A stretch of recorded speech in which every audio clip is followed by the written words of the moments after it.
Hey y'all, welcome back to the internet. This is Avery, and today we will be looking at how you take lines, shapes that you make in Illustrator and bring them into Blender and make them objects that you can affect different changes to them. So say extruding them and adding bevels and whatnot in different materials. So let's go over to Illustrator and start there. So I'm going to hit N just to bring up the pencil tool. Remember, we can double click in the pencil tool to have different options. I don't want to fill my pencil strokes for this one. I just want the lines. So that's cool. I could just set my fill to null. I'll have this, I want more of a stroke just to kind of see it. And I'm just going to do just some pencil things, right? Just some things. All right. So there's my, let's do this. Cool. Now, what I want to do is take this into Blender as an SVG. So File, Save As. I'll say demo lines. SVG, right? Might look a little different if you're on a Mac, but hey, what are we gonna do? What are you gonna do? All this, I believe, is cool. It should just work. It should just work. And now we can go into Blender, and I will destroy the default cube, and I want my cursor to be right at the center. I mean, whatever it can be. And then what we're gonna do is import an SVG. So File, Import, SVG, Scalable Vector Graphics, right there. Cool. And then navigate to where yours is. And there it is.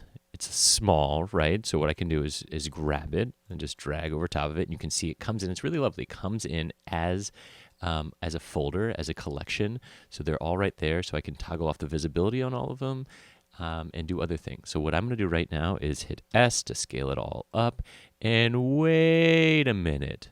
I'll just show you real quick. If I hit the tilde, which is to the left of the 1, I want it to go to my top view. Then I'll be able to see these. That's not what I drew, is it? No. So in order to change this and have it look like the lines as opposed to the shapes. So this actually, right now what we can do is if we come here to the Object Data Properties, select one of these curves, that's what it'll be called, come to Object Data Properties right here, I can already do some things. So if I go down here to Geometry, I can extrude it. Wow, cool, right? Already extruded. We did that with our shapes in the first, way back when we made shapes in Illustrator and then extruded them and animated them in Blender. But we don't want them to be shapes. We want lines. We want strokes, not fills, right? So in order to do that, I'm going to go back to my top view. In order to do that, we want to select here the 3D for the curve type. And you can see what happens. That like fill is gone. Now we can add things. Well, we can still extrude. Actually, maybe, let's see, can we extrude? What is it? Yeah, we can still extrude, and it's just got like a hole in it. But the thing that we want to do is add a bevel. So is that what we want? Yes, we want a bevel. We want round. And you can see, right, I'm in, you can see what happens, right?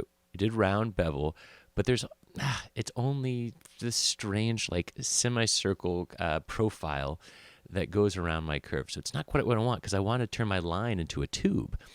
In order to do that, still in this Object Data Properties, we added the round bevel, we upped the depth, and you might have to be pretty subtle with this because very quickly you can get to a really wonky looking thing like that. So one click goes to, what would that be? Is that a centimeter? So one click would 0.01 meters. So I might have to like make it really small, for example, if that's what I want.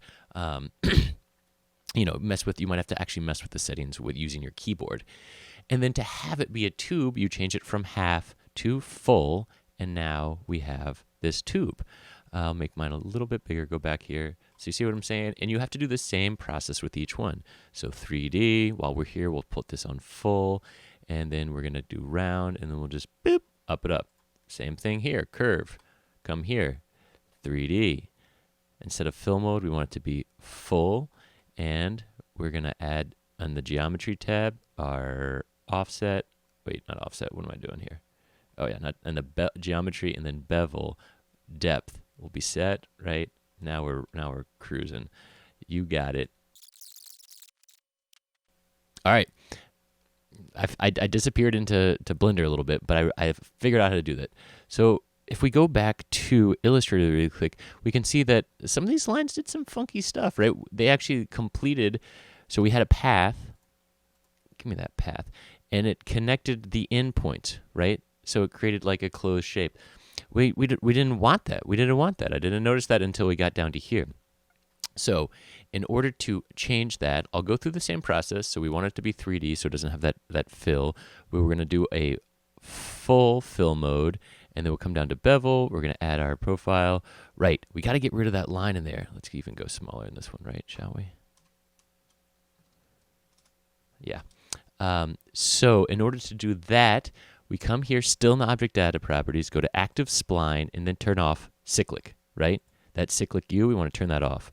And there we go. There's your line. So we would just come back, do that for all of these so that it's not finishing what we didn't, it's not finishing what we wanted. And then you can see here, there's still, it's like open. So you can come back up here, and where is the end cap situation?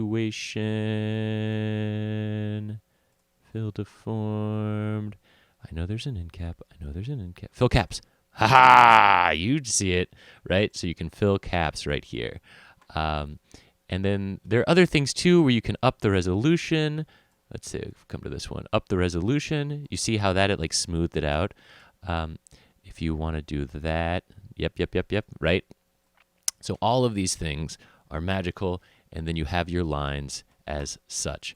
So then you do the same thing. You know, it will come in with this default SVG material. You can get rid of that, add your own materials. Say you want it to be a glowy material. You can click right here, surface, instead of principal to be SDF, go to emission, change the color, make it glow, up the strength of the emission. Let's get a little preview. So I'm going to switch from EV to cycles. Yes. I mean, it's glowing, but there's nothing really for it to like glow against. Let me add another material. So this, I'm going to remove that material, come here. I want this one to be really shiny, so I'm going to up the metallic and turn down the roughness. So, oh yeah, there we go. There you go. You're getting the effect of the glow and the reflection, and it's all good.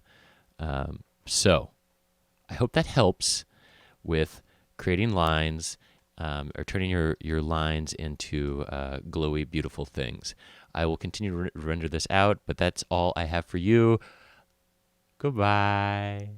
All right, I'm back, and you can see that I've made some changes, but I wanted to show you how you animate these things really quickly. So let me come out of this render. Let me actually even go to the solid view. So here's my shape, or my design, my image. I adjusted some of the lines so that they weren't intersecting, and then so that the glows and the reflections could all look super dope together. But you can animate these things just as you would animate anything in Blender. So you can add keyframes. And what I want to do is say like rotate these. So if I just hit rotate, you see it will rotate around the point that was associated with the origin of the initial SVG. So how they all came in at that sort of the origin point was right there. So if you want to change the like rotation point of any of these shapes, what you do is select your object, click on Object, go to Set Origin, and this will be the point around which it rotates and moves. Set Origin, and the origin to center of mass, for example, puts it right there. So you can see it determines where the center of mass is for this shape. So now I will rotate around that point, and you can see there's this line right here that's sort of showing me around what it's rotating. Cool. So that's one option. The other option is if you hold Shift and then right click, you move the location of your cursor. And so if I hit there, you can see, oh, it did kind of float in space.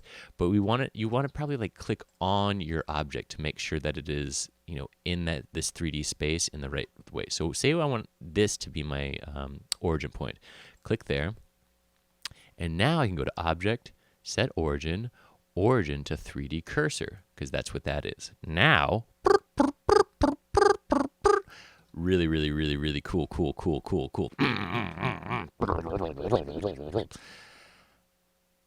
That's all I got. All right, so let me just set up an animation real quick. I'm going to do rotation, and then this one we're just going to do real fast, just 1 second. It'll be just up and down. Oh, man, I'm going crazy.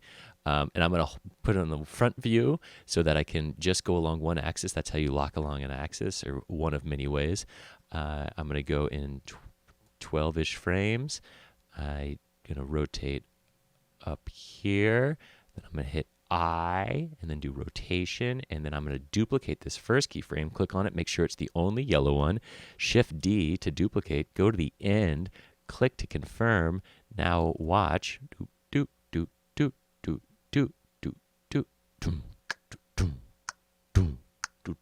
got it. All right. I'll render that out, and I'll see you later. Have a great day.